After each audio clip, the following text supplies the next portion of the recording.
Hello dear friends, स्वागत है आपका अपने यूट्यूब चैनल एचडी एजुकेशन पर। आज है 13 जुलाई 2024 और हम बात करेंगे आज के मोस्ट इंपॉर्टेंट करंट अफेयर्स के क्वेश्चन के बारे में।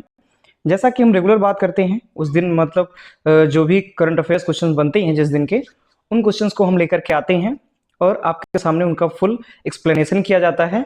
और आगामी आप किसी भी परीक्षा की तैयारी कर रहे हैं तो उन परीक्षाओं के लिए यह क्वेश्चन बहुत ही महत्वपूर्ण होने वाले हैं।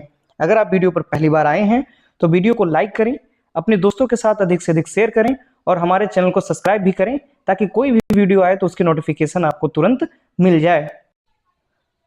तो चलिए शुरू करते हैं हम अपने पहले क्वेश्चन के साथ। हमारा सबसे पहला क्वेश्चन है, हाल ही में किस मंत्रालय ने प्रोजेक्ट परी शुरू किया हुआ है। यानी कि कौन सा ऐसा मंत्रालय है जिसने प्रोजेक्ट परी, ये एक प्रोजेक्ट है प्रोजेक्ट परी, इसको शुरू किया गया है। तो किस मंत्रालय के द्वारा इसको शुरू किया गया है? ए ऑप्शन है जल मंत्रालय, बी ऑप्शन है संस्कृति मंत्रालय, सी ऑप्शन है स्वास्थ्य मंत्रालय और डी ऑप्शन है शिक्षा मंत्रालय।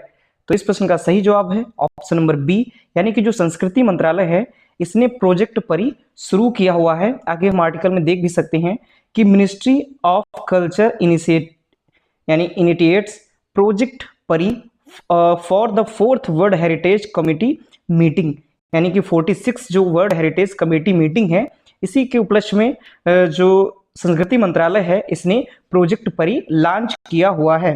आगे अगर हम बात करें तो संस्कृति मंत्रालय ने 46वीं विश्व धरोहर समिति की बैठक के लिए प्रोजेक्ट परी शुरू किया हुआ है। परी का अगर फुल फॉर्म की अगर हम बात करें तो पब्लिक आर्ट ऑफ इंडिया इसका फुल फॉर्म होता है। फुल फॉर्म इसका पूछ लिया जाएगा तो ये मोस्ट इंपॉर्टेंट है, यानी कि परी जो है इसका फुल फॉर्म है public art of India. Project परी के तहत पहला हस्तक्षेप बैठक के साथ ही दिल्ली में हो रहा है, यानी कि जो प्रोजेक्ट परी है इसके तहत जो इसकी पहली हस्तक्षेप बैठक है, इसकी जो पहली बैठक है यह कहाँ आयोजित हो रही है? यह दिल्ली में आयोजित हो रही है। अगले प्रश्न के साथ चलते हैं। तो हमारा नेक्स्ट क्वेश्चन है, हाल ही में राष्ट्रपति द्रौपदी मुर्मू ने कहाँ स्थायित्व के लिए जीवन शैली अभियान का शुभारंभ किया? यानी कि ये एक अभियान चलाया गया राष्ट्रपति द्रौपदी मुर्मू के द्वारा, स्थायित्व के लिए जीवन शैली। तो यह कहाँ शुरू किया गया? तो ए ऑप्शन है अमृतसर, बी ऑप्शन है भुवनेश्वर, सी ऑप्शन है दिल्ली और डी ऑप्शन है भोपाल। तो इस प्रश्न का सही जवाब है ऑप्शन नंबर बी, यानी कि भुवनेश्वर में राष्ट्रपति द्रौपदी मुर्मू ने स्थायित्व के लिए जीवन शैली का अभियान शुरू किया हुआ है। आप यहाँ पे देख भी सकते हैं कि हाल ही में राष्ट्रपति द्रौपदी मुर्मू ने भुवनेश्वर में स्थायित्व के लिए जीवन शैली का अभियान शुरू किया है।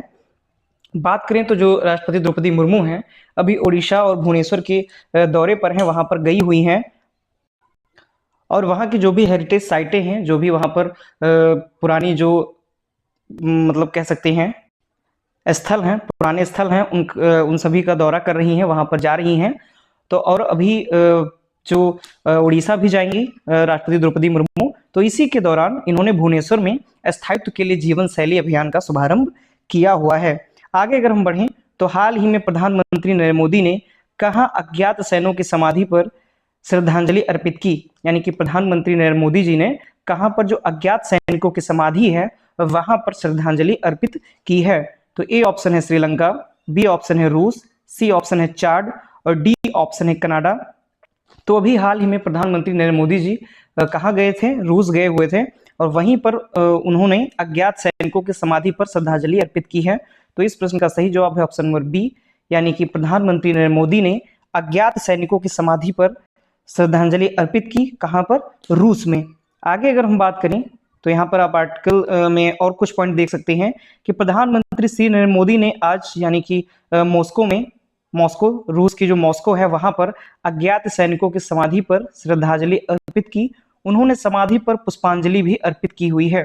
ठीक है, तो ये कहां पर जो नरेंद्र मोदी जी गए हुए थे रूस, और रूस में जो मॉस्को है वहां पर अज्ञात सैनिक जो हैं उनकी समाधि पर श्रद्धांजलि इन्होंने अर्पित की हुई है। आगे बात करें तो मॉस्को में पीएम नरेंद्र मोदी जी को देश का सर्वोच्च सम्मान Order of Saint Andrew the Apostle से भी नवाजा गया। यानी कि जो वहां पर गए हुए थे तो वहां पर इनको रूस का जो सर्वोच्च नागरिक सम्मान होता है Order of Saint Andrew the Apostle, इससे भी इनको नवाजा गया, यानी कि यह सम्मान इनको प्रदान किया गया। और किसके द्वारा प्रदान किया गया? तो जो रूस के राष्ट्रपति हैं व्लादिमीर पुतिन, उनके द्वारा यह सम्मान इनको प्रदान किया गया। अगले क्वेश्चन की तरफ हम बढ़ते हैं। हाल ही में HCL टेक की अध्यक्ष रोशनी नादर को किस देश का सर्वोच्च नागरिक सम्मान मिला हुआ है?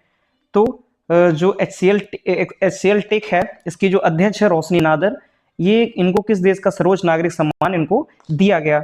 तो ए ऑप्शन है मालदीव, बी ऑप्शन है जापान, सी ऑप्शन है फ्रांस और डी ऑप्शन है Australia.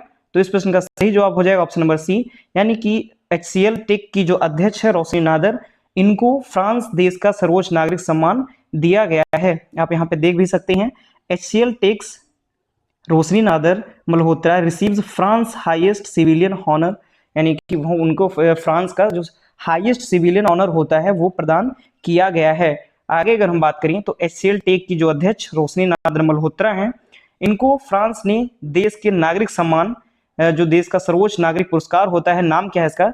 सेविलियर de la Legion d'Honneur, ये इसका नाम होता है, जिसे Knight of the Legion of Honour के नाम से भी जाना जाता है। तो इस पुरस्कार से इनको सम्मानित किया गया है।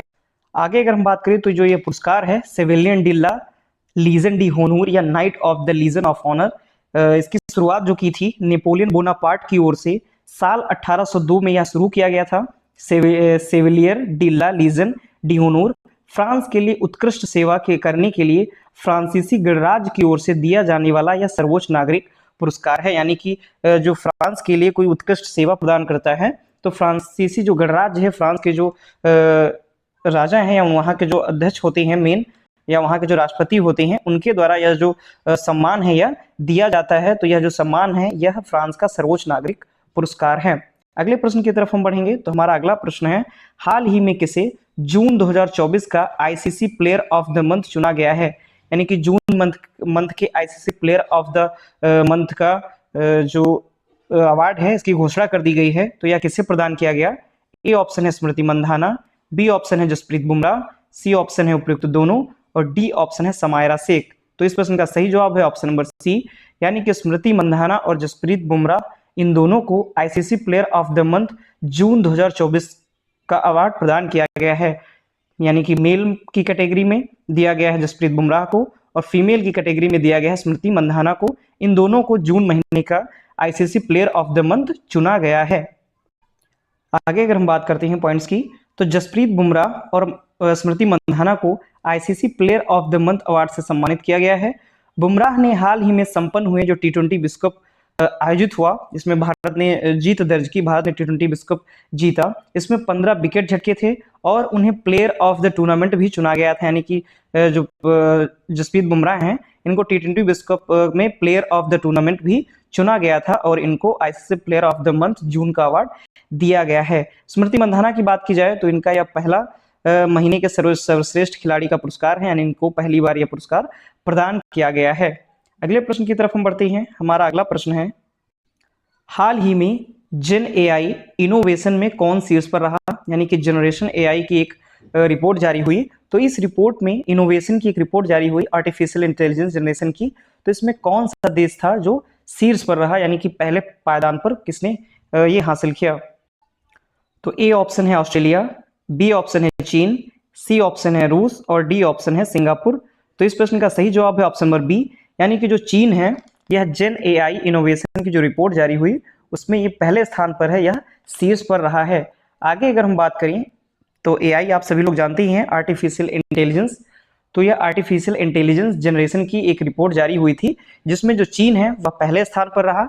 अगर भारत की बात की जाए तो भारत 5वें स्थान पर यानी कि 5th पोजीशन पर था, जो चीन, अमेरिका, कोरिया गणराज्य और जापान से पीछे है। चीन 38,210 पेटेंट के साथ शीर्ष पर है, सेकंड पर संयुक्त राज्य अमेरिका, थर्ड पर कोरिया गणराज्य, फोर्थ पर जापान और 5th पर भारत, यानी कि जो भारत की पोजीशन है वह 5वें स्थान पर है। अब बढ़ते हैं अगले क्वेश्चन की तरफ। हमारा अगला क्वेश्चन है, हाल ही में 2024 का सर्वश्रेष्ठ कृषि राज्य का पुरस्कार किसे मिला हुआ है? यानी कि कृषि में सर्वश्रेष्ठ उत्कृष्टता दिखाने वाला, यानी कि सर्वश्रेष्ठ कार्य करने वाला जो पुरस्कार है यह किसे दिया गया? तो ए ऑप्शन है पश्चिम बंगाल, बी ऑप्शन है महाराष्ट्र, सी ऑप्शन है असम और डी ऑप्शन है उत्तर प्रदेश। तो इस प्रश्न का सही जवाब है ऑप्शन नंबर बी, यानी कि महाराष्ट्र को सर्वश्रेष्ठ कृषि राज्य का पुरस्कार दिया गया है।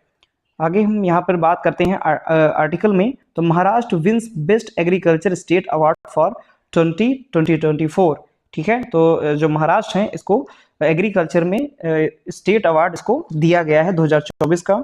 आगे हम बात करें तो महाराष्ट्र को कृषि और ग्रामीण समृद्धि के लिए नई नीतियां अपनाने और विकासात्मक पहलों के लिए, यानी कि जो नई नीतियां बनाने के लिए, ग्रामीण समृद्धि के लिए और कृषि के क्षेत्र में नई नई नीतियां अपनाने और विकासात्मक पहलों के लिए 2024 के सर्वश्रेष्ठ कृषि राज्य पुरस्कार के लिए इसको चुना गया है, किसको, महाराष्ट्र को।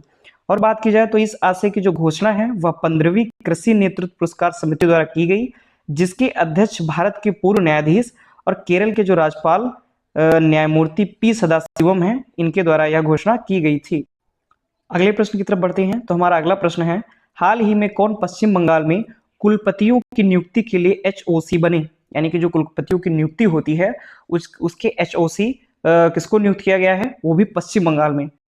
तो ए ऑप्शन है उमाकांत मालवीय, बी ऑप्शन है संजीव जैन, सी ऑप्शन है यूयू ललित और डी ऑप्शन है मेघना अहलावत। तो इस प्रश्न का सही जवाब है ऑप्शन नंबर सी, यानी कि यूयू ललित जी हैं, इनको पश्चिम बंगाल में कुलपतियों की नियुक्ति के लिए HOC नियुक्त किया गया है, जो कि ये क्या करेंगे, कुलपतियों की नियुक्ति करेंगे। आगे अगर हम बात करें तो सुप्रीम कोर्ट ने पश्चिम बंगाल में कुलपतियों की नियुक्ति के लिए गठित होने वाली एक समिति का जो प्रमुख है वह पूर्व मुख्य न्यायाधीश यूयू ललित को बनाया हुआ है, यानी कि एक समिति गठित की गई पश्चिम बंगाल में कुलपतियों की नियुक्ति के लिए और उस समिति का जो प्रमुख है वो बनाया गया है पूर्व मुख्य न्यायाधीश, यानी कि पहले चीफ जस्टिस ऑफ इंडिया रह चुके हैं यूयू ललित, इनको ही बनाया गया है।